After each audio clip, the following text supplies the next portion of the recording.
Well, we have kids' church for ages 1 to 11, and they love to get to learn about Jesus on their own level and get to engage with his love in their own way while I'm talking all adulty up here. Well, when I've shared with some of you that when I was a freshman in college, I was extraordinarily quiet, extremely insecure, and throughout that first year of college, I got involved with Chi Alpha Campus Ministries and was part of a Bible study. And in the type of Bible study, I've been in different kinds of Bible studies, I guess. In some Bible studies, there's still like this leader that's telling you all about what the Bible is saying. But in this type of Bible study that I was in, it was like a group discussion. So in a group discussion, generally there is a group of people and they are all discussing. This is how a group discussion works. I don't know if you have ever been a part of one, but in our group discussions, I was not a part of the group discussing. I was extremely quiet. I did not think I had anything meaningful to offer or say. And so I would just wait and listen. And I was actually like gleaning a lot from what other people were saying, but I didn't think that I was worthy enough or had enough good ideas to actually participate in the discussion. Occasionally, the leaders of the Bible study would ask me directly what I thought. And I was like, oh my gosh, like I had no idea what to say. I felt like anything that came out of my mouth would be judged harshly or something. And so I barely spoke and just tried to say, maybe a one sentence answer. And I was trying to be my A student and get a check mark for it being right. And so I was not really a participant in this Bible study. Somehow, I was faithful and I was like trying to learn. And so at the end of that year, the Chi Alpha leadership decided to invite me to be a Bible study leader. And as part of being a Bible study leader, you are supposed to lead this Bible study discussion. And I felt like I had only weakness to offer. I had never led a Bible study. I had no idea how to ask good questions. I had zero experience mentoring someone. I'm 19 years old, but somehow they thought that maybe I could be a leader. And so I was thrust into this position. And one of the gals that I was assigned to mentor, I'm 19 years old, but I'm supposed to mentor this other person. I have zero experience mentoring. I felt like I had very little to offer. In our story today, in the book of 1 Kings, King Ahab had very little to offer, just like me. We have been in our series on 1 Kings, and we are actually almost done.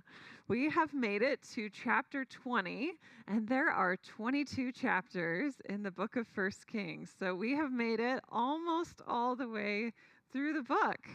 It's been, a hairy book at times, a lot of history, but I've learned a lot, and I hope you have too.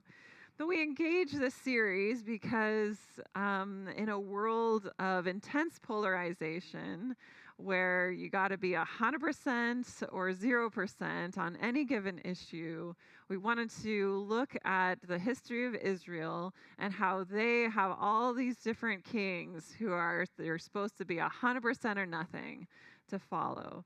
But in the midst of it, there's so much stumbling and backwards going and a lot of bad kings, and we learn over and over again that the only person that deserves our allegiance is God.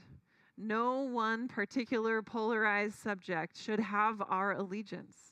Only one God. So, for a little review, so we had our United Kingdom with David and Solomon. Solomon started off okay and then turned to not so great things. We have Israel in the northern kingdom now and Judah in the southern kingdom. Israel had a bunch of kings, Judah had 3 in this particular time period. And at the end of chapter 16, we were introduced to Ahab. And we learned that Ahab was the very, very worst king. The scripture even says, like, you thought all the other kings were bad. Let me tell you how Ahab was absolutely the worst. But interestingly, this is the 22 chapters of 1 Kings. And interestingly, the last 6.5 chapters are dedicated to Ahab. You know, the first 10 chapters were Solomon. We had Solomon have a huge portion of the book of 1 Kings. And then there's a few chapters in between where we got a whole bunch of different kings. Rehoboam, Jeroboam, Abijam, Asa, Nadab, Baasha, Elah, Zimri, Omri, and it ends with a small paragraph about Ahab. So we got a ton of kings shoved in there. But for some reason, we have the worst king of Israel who gets, I already counted, but I forgot already, 6 chapters dedicated to him. Why? Seems odd. But what we found is that we were introduced to Ahab in the end of chapter 16, but then chapter 17 was about Elijah. We were introduced to the prophet. And so this is the portion of the book where we get introduced to the prophetic side. And I talked about several weeks ago how, you know, the kings thought that they were the main characters of the story. They were the ones who were leading and doing all the things. But meanwhile, God is doing something behind the scenes to prepare Elijah. And so actually these last several chapters of the book of 1 Kings is kind of this counterpoint of Ahab and Elijah. You have the worst king ever, and then you have God's prepared person. And so we'll see it here. So Ahab was the worst king introduced in chapter 16. The counterpoint is in chapter 17 when God is preparing Elijah. We have Ahab introducing Baal worship. That was the god of rain and storms because they were in a major drought. And so he was helping the people to worship Baal because maybe if they sacrificed enough, that Baal would provide rain. And then our counterpoint is when Elijah calls down fire and rain to defeat Baal. It was kind of Baal versus God, and God wins. Then we have Jezebel threatening Elijah. Jezebel is Ahab's wife, and after this big showing of fire and rain, Jezebel's not very happy that God or Elijah seems to be getting a little bit of glory, and so she kind of chases Elijah out, and that's when he ends up in the darkness. Nate talked about that last week. And Elijah ends up running for his life and really struggling and asking God, why am I even living? And engaging with God. And God whispers to him and lets him know that he's not alone and that he's going to raise up another prophet named Elisha. Elijah and Elisha. So now we start chapter 20, and we have this point and counterpoint again. And in the beginning of chapter 20, we're going to see that Syria, the king of Syria, Ben-Hadad, is going to attack Israel. And so now we wonder, like, what is the counterpoint going to be? So we'll start our passage. 1 Kings chapter 20. Ben-Hadad, the king of Syria, gathered all his army together. 32 kings were with him, and horses and chariots. Now, I'm not sure if the word kings, it seems like the word kings can refer to like maybe a real king of a nation, but the context of the other passages makes me think too that it could be just like leaders of the armies too. So I'm not sure which it is. Maybe Ben-Hadad is gathering kings from numerous nations and attacking. I'm not sure. It might just be his leaders of the army. 32 kings were with him, and horses and chariots. And he went up and closed in on Samaria. Samaria is the capital of Israel, which Ahab is leading. Closed in on Samaria and fought against it. And he sent messengers into the city to Ahab, king of Israel, and said to him, "Thus says Ben-Hadad, your silver and your gold are mine. Your best wives and children also are mine." And the king of Israel answered, "As you say, my lord, O king, I am yours and all that I have." Okay, so we have Ben-Hadad. He's attacking Israel, and we have Ahab responding. Now, clearly, Ahab is in the weaker position because Ben-Hadad is saying, "I want everything you have. I want your silver, I want your gold." And in those days, apparently, wives and children are seen as part of the things that this man owns, sadly, annoyingly. But so he's asking for everything that he has, and the king of Israel feels like he needs to reply, "Sure, you can have everything."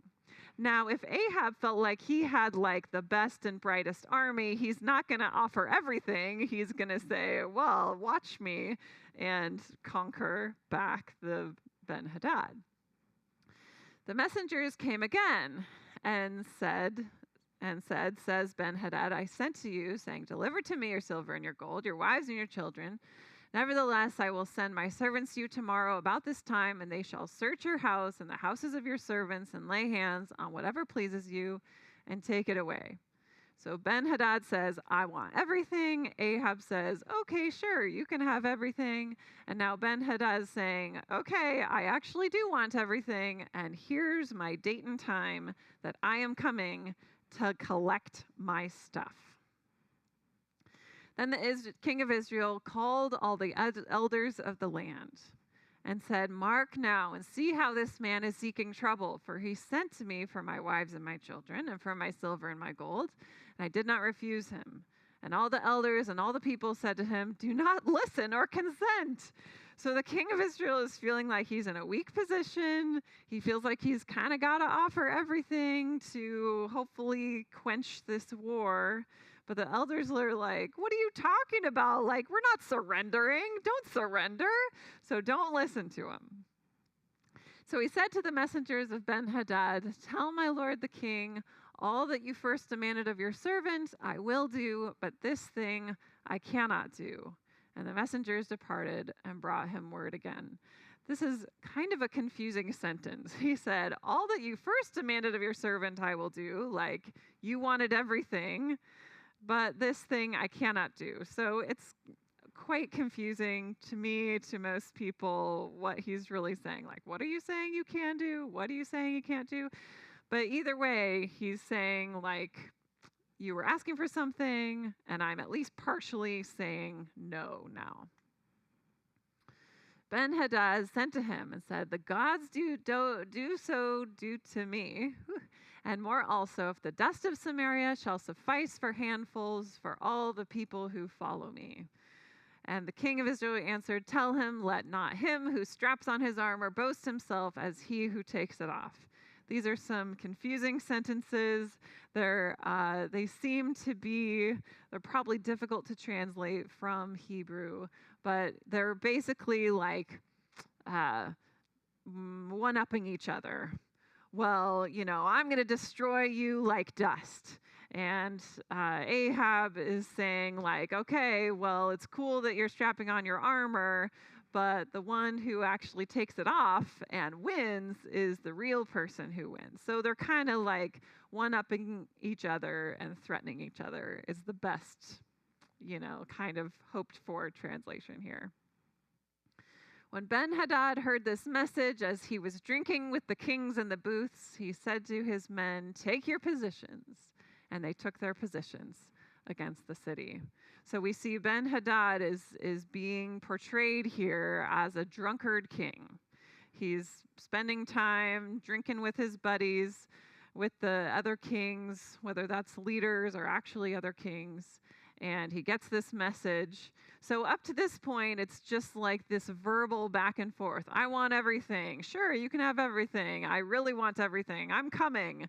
Consult with elders. So it's all just kind of this verbal back and forth, hoping to maybe resolve this before it actually turns into battle. But here we have Ben-Hadad saying, okay, enough of this talk. We're actually going to battle.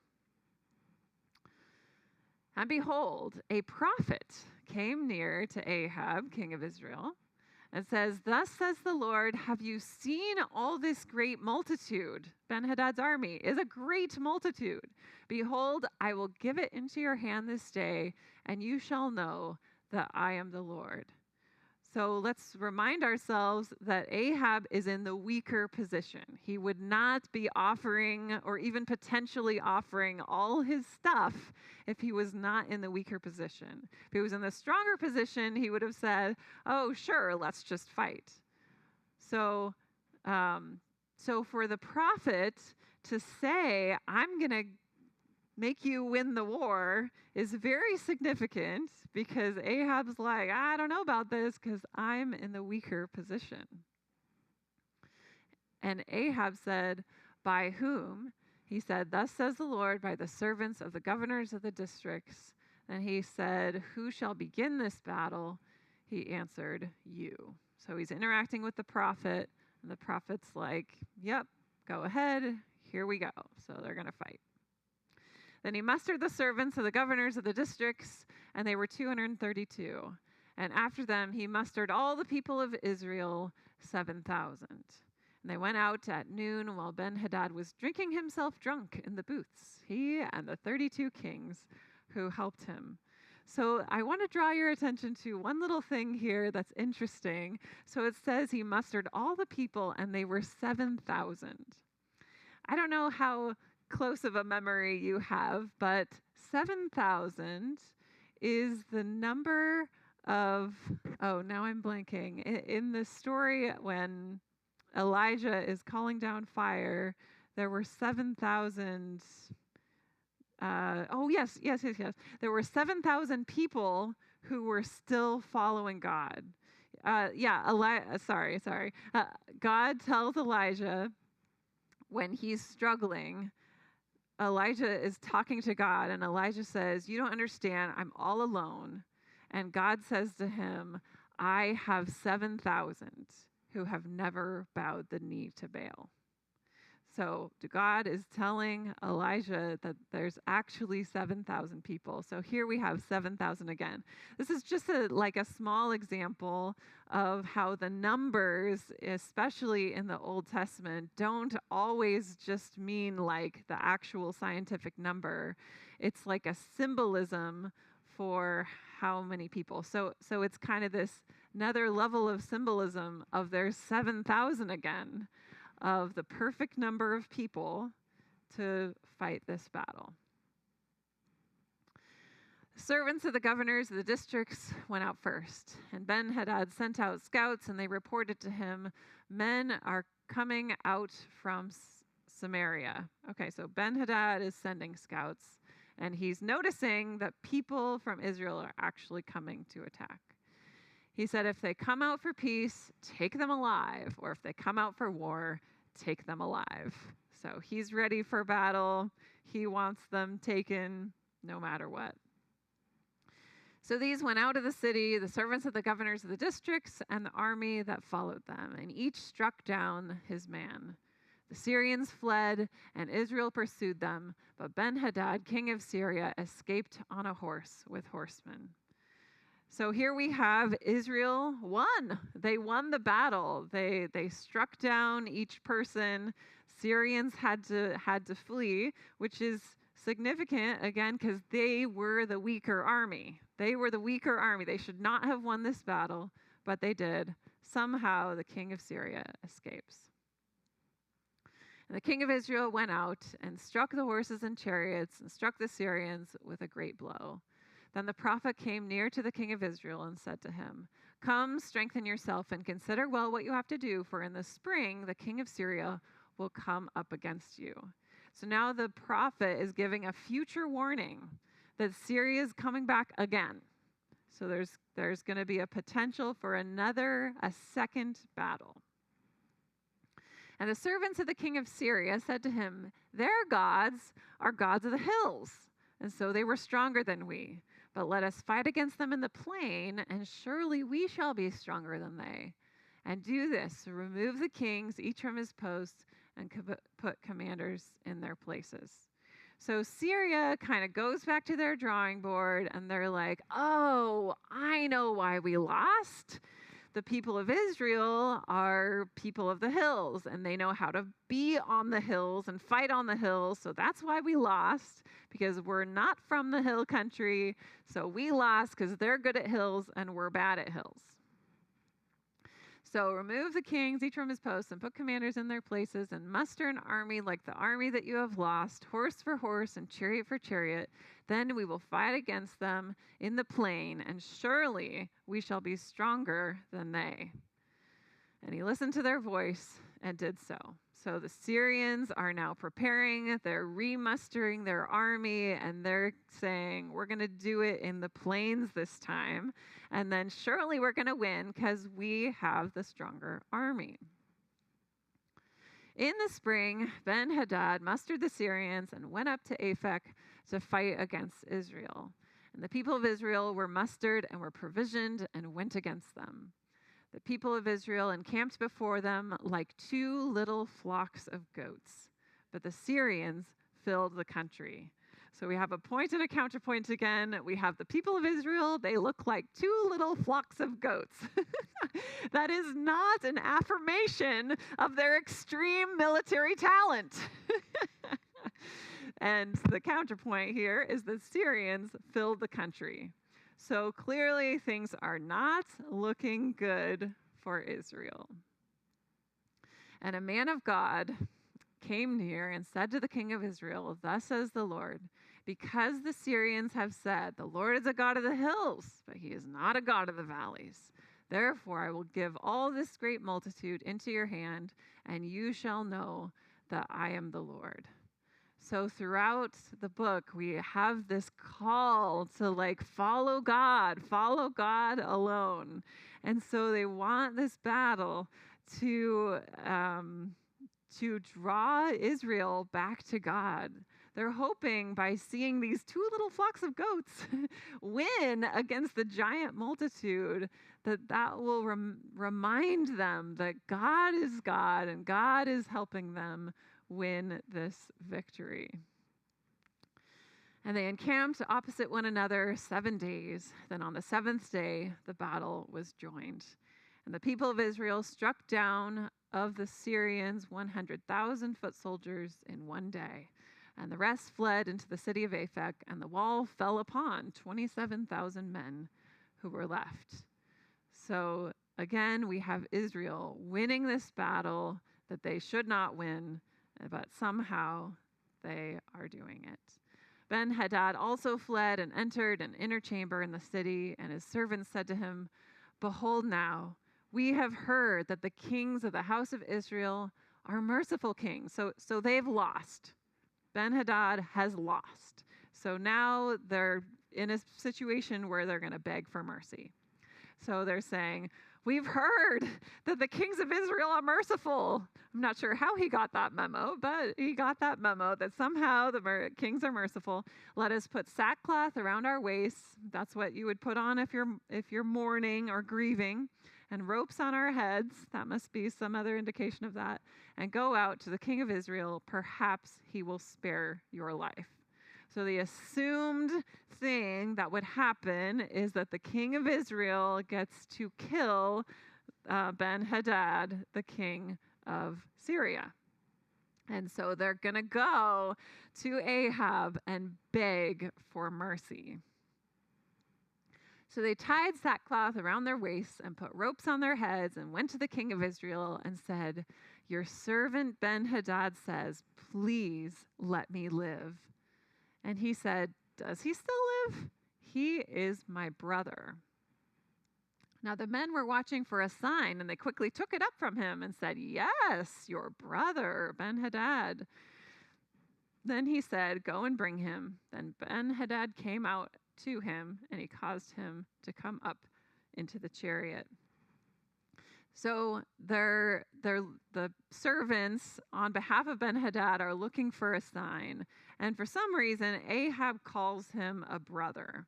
I don't know if they had some kind of political treaty up to that point, or why Ahab would refer to him as a brother. But the servants are like, "Oh, that's a good sign. That's some family language. So we're going to assume that things might go okay." So Ben-Hadad comes to meet Ahab.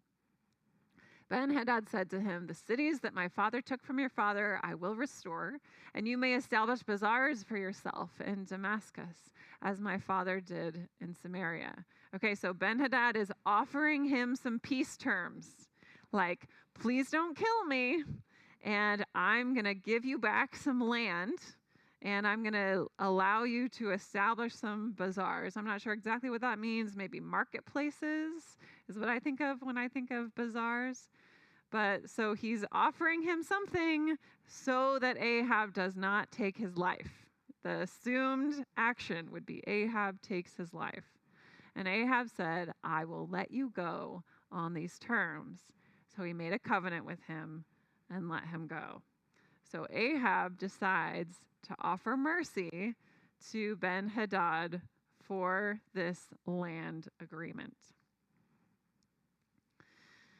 And a certain man of the sons of the prophets said to his fellow at the command of the Lord, "Strike me, please." So we're shifting stories a little bit. So that kind of wrapped up the other story. Ahab offers mercy to Ben-Hadad. So now we kind of shift the story a little bit. It'll come back to Ahab here in a moment. And a certain man of the sons of the prophets said to his fellow at the command of the Lord, "Strike me, please." But the man refused to strike him. Then he said to him, "Because you have not obeyed the voice of the Lord, behold, as soon as you have gone from me, a lion shall strike you down." Do you remember where we also found a lion? It was also when someone had not done what the prophet said. So the lion is kind of this symbol of God's punishment, I guess, in this scenario. We'll kind of get back to some of the problematic things in a moment, but that's the implication here. So the prophet has this message from the Lord, or so he's saying, and so part of this message requires him to be struck. We'll get there, but he's asking to be struck. The person refuses, but the person was supposed to strike him, and so the guy gets to lose his life. And as soon as he had departed from him, a lion met him and struck him down. Then he found another man and said, "Strike me, please." And the man struck him, and wounded him. So the prophet departed and waited for the king by the way, disguising himself with a bandage over his eyes. So this prophet is kind of doing this story-esque thing. So he's asking to be struck down to be like a symbolized story of what's happened. I'll try to explain a little bit more once we get through it. So he's disguised himself, so Ahab must potentially recognize him. And as the king passed, so King Ahab, he cried to the king and said, "Your servant went out into the midst of the battle, and behold, a soldier turned and brought a man to me and said, 'Guard this man. If by any means he is missing, your life shall be for his life, or else you shall pay a talent of silver.'" Okay, so the prophet is telling the king this story. He's saying there was this story, and I was supposed to guard a man. That was my job. My job was to guard a man. And the agreement was, if I don't guard the man, I either have to pay a talent of silver or I die. So like, don't lose him. Don't lose the guy that you're supposed to guard. And as your servant was busy here and there, he was gone. So the guy he was supposed to guard got away. The king of Israel said to him, "So shall your judgment be. You yourself have decided it." Okay, so he's doing this story-esque prophecy thing. Okay, so he's saying, King Ahab, let's pretend there was this story of a guy who was supposed to do something. He was supposed to do something, and there was an agreement of what would happen if he was supposed to do it but didn't do it. The agreement was he should die. And so now the king is like, oh, well, there was an agreement that you were supposed to do something, you didn't do it, and now you should suffer the consequences. Then he hurried to take the bandage away from his eyes, and the king of Israel recognized him as one of the prophets. So what's happening here is King Ahab is now noticing that this is actually a prophet who is telling him a prophetic story. The prophet says to him, and he said to him, "Thus says the Lord, because you have let go out of your hand the man whom I have devoted to destruction," Ben-Hadad, "therefore your life shall be for his life, and your people for his people." And the king of Israel went to his house vexed and sullen, and came to Samaria. So King Ahab is realizing that the prophetic story that the prophet was telling him was about him. So the prophet is saying, you were supposed to kill Ben-Hadad. That was supposed to be part of the agreement. You did not fulfill your agreement. You offered mercy instead. And so now you should die. So the prophetic story is that King Ahab is realizing, oh no, I just told you what should happen. You failed the agreement. You should die. And now I'm realizing, oh no, I failed an agreement, and therefore I should have the same punishment. Okay, that's chapter 20. We made it through it all. Usually I skip some of it, but there's enough going on that I felt like it was important to go through most of it.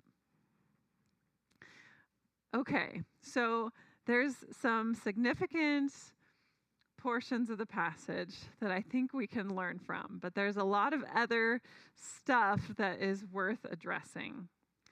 So we're going to talk about kind of the problematic parts of the passage. So the first one is, does God encourage war? So we have the king of Syria coming, and the God is speaking through a prophet, supposedly, you should go to war. So does God condone violence? So this is a question like, okay, what do we do with that? And I was thinking about this, and, in my lifetime, some of you are older than me, so have experienced something different, but in my lifetime, I have only experienced peace in the United States. So I have never been worried that, some soldiers are going to suddenly attack Beaverton. I have never been worried about that. But in this time in Israel, there are constant wars happening. There's a war here, a battle here. So I'm just kind of imagining in my own mind, like, what would it be like if, like, Oregon was, like, consistently under attack? And I had to be concerned every day about whether or not some soldiers were going to come and kill a bunch of people. So maybe Washington is continually like, I'm worried about them attacking, or Idaho or California, like kind of worried on all sides. So let's say there was a war. Let's say Washington State starts a war against Oregon, and Jeremy and I have to go fight in this battle. I'm probably going to pray that God helps us win. Right? I feel like that would be pretty natural. Like maybe Washington State is also praying that God will help them win, that they feel like they should be the victors. But it does make sense to me that if you're in a warring country and you are going into battle, that there would be some desire to see your side win and for God to kind of be behind you. And Israel kind of has this extra component of their like God's chosen people, God's representatives. So if Israel completely is decimated, like, does God have a presence still anymore of being able to communicate about him? So I don't have an answer. Like, does God encourage war? I'm not sure. I'll just leave it at that. I don't know if it's real that God said, you should attack these people and kill them. I don't know. But it's, what I do know is that in the New Testament, we see Jesus. Never once does Jesus instigate violence. And even when there is violence on his behalf to help him not be killed, Peter's like slicing an ear off. Jesus reverses the violent act and heals the ear. And throughout the New Testament, there are many controversial things, controversial passages in the New Testament. Numerous things you're like, oh, what's that talking about? But not one of them is war. Not one of them is like, there is no suggestion, even controversy, that Christians should be people of violence. In fact, it's the complete opposite in every way. So does God condone violence? I don't think so. But it's hard to know sometimes what exactly to do with the passages. I think it's helpful to kind of go back to what I shared a few weeks ago, in that like these were oral stories that are shared for generations. So this oral story that's going to be passed down to the children and to the grandchildren and their children, especially like, so, spoiler alert, Babylon ends up capturing Judah, and Assyrians end up scattering Israel at the end of 2 Kings. So eventually they all like go into exile. So, where was I going with that? Oh, yes. So like they're in exile, and these are the stories that they're telling their children and their grandchildren about what God is like. And so we can find some different ways where like God is showing himself. Like, what are they trying to communicate about God? Before I get to kind of some really positive lessons that this scripture talks to us about, one of the others is that, like, what do we do with the fact that Ahab lets Ben-Hadad off the hook? Like, it seems like to me like Ahab was offering mercy. Ahab was offering mercy to Ben-Hadad. Like, throughout the rest of the scriptures, that would be a good thing, right? Like, that he's offering mercy to this guy. But instead, the prophet is like, nope, you did the wrong thing. You should have killed him. God wanted you to kill him, and you should have killed him. So what do we do with that? It's another challenging part of the scripture. Couple possibilities. One is that there could be, like, one of the commentators I read thought there could be the possibility of actually this could be an example of religious extremism, where this prophet who did the whole story thing was maybe going a little too far and saying, like, God is the only God. You got to follow him no matter what. And there's no grace for anything ever. And you should have killed him. But that was like an extreme view that was supposedly like about God asking him to do it, but that maybe was too extreme. Another possibility is that Ben-Hadad was supposed to, like, these battles that were won, they were the weaker army. They won twice when they shouldn't have won either of those times. And it was supposed to say, like, you, the weaker army, won, even though you were weaker, because God helps you. And so there was supposed to be this, like, you're supposed to remember the Lord. You're supposed to come back to him. but that Ben-Hadad, maybe the reason why he should have killed him is that he was looking for political gain. Ben-Hadad had offered him that land and the chance to put those bazaars up in his land. And so maybe Ben-Hadad's motivation was just for his own selfish political gain. It wasn't actually a good treaty for Israel. So there's another couple possibilities. But I come back again to the New Testament, Jesus' life, never once condoning violence, and the New Testament being very clear that we are supposed to be those people of mercy and grace. So one of the big takeaways for me when I think about what this story is supposed to be teaching, those lessons for the children and the grandchildren, is that God can take even a bad king and a bad situation where they are the weaker players and do the miraculous. Twice they win battles that they should not have won. And the Syrians initially think, oh, well, it's because the Israelites are good at fighting on the hills. No, the story comes back and says, no, it was not just about the hills. It was because God is God. God is in the business of doing a lot with a little. Ahab offers his small army, his 2 little flocks of goats. So it talks about the 2 little flocks of goats in verse 27. When we offer our little, God can do a lot. That sophomore year of mine, I began to lead a Bible study, and I learned as I went. I gained a lot of skills.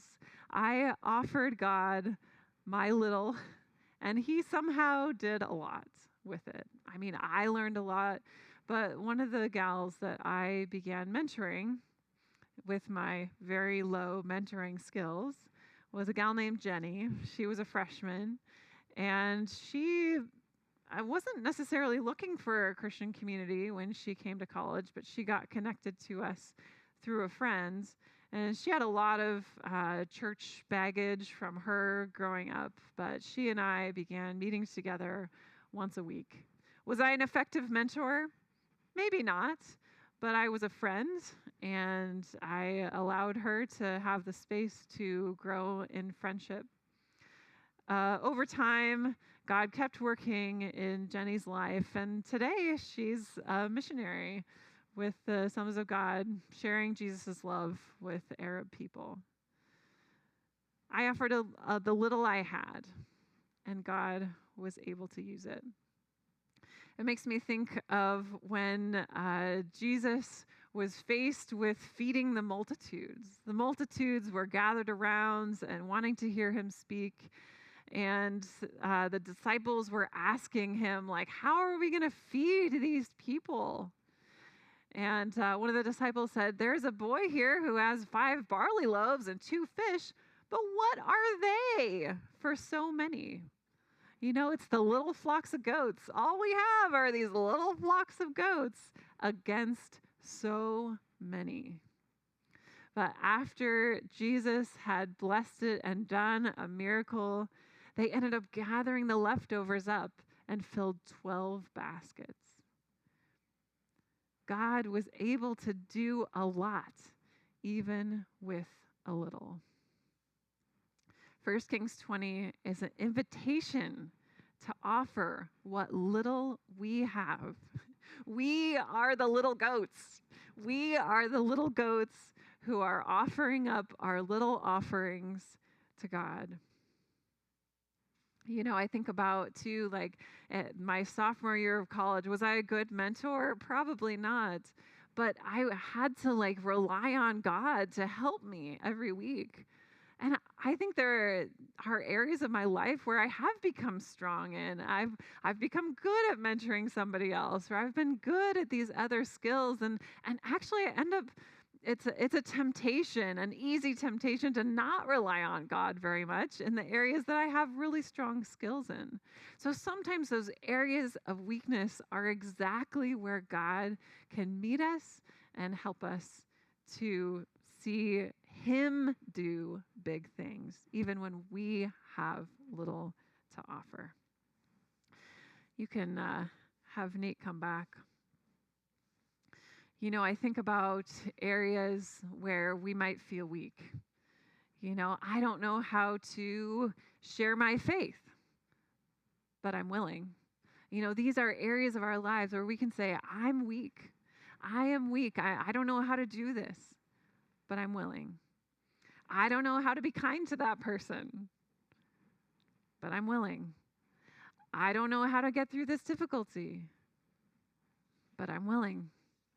I don't know how to invest in my neighbors' lives, but I'm willing. I don't know how to confront my friend, but I'm willing. I don't know how to forgive this person, but I'm willing. That's been true of me lately. There's been someone in my life that I've needed to forgive, and Jeremy and I were having a conversation about it a couple weeks ago, and I'm like, I don't know. I want to forgive them. I really do. Like, when I think about it, I'm like, I need to offer forgiveness to this person, but somehow I'm struggling with it. And so this is an area that I'm offering my little to God. I'm offering my little so that maybe He can help me do a lot. I don't know how to forgive this person, but I'm willing to offer my little so that God can do a lot. Sometimes the little is the best thing that we can offer God. So as we respond, I want us to think about that. What's the little that you have in your life? The little that you have to offer that doesn't feel like a lot, that feels like 2 flocks of little goats against something that's way too large. I just invite you in this time to offer that up to God. God, will you do something big with this little bit that I have to offer? So we're going to spend some time just... Nate will play for a little bit as we have time to reflect on that. And then we'll sing a last song. And then there's a second way that I'm going to encourage us to respond as a group with this little, bringing our little so that God can do a lot. So let's just consider now, what are those areas that you're offering the little you have so that God might do something.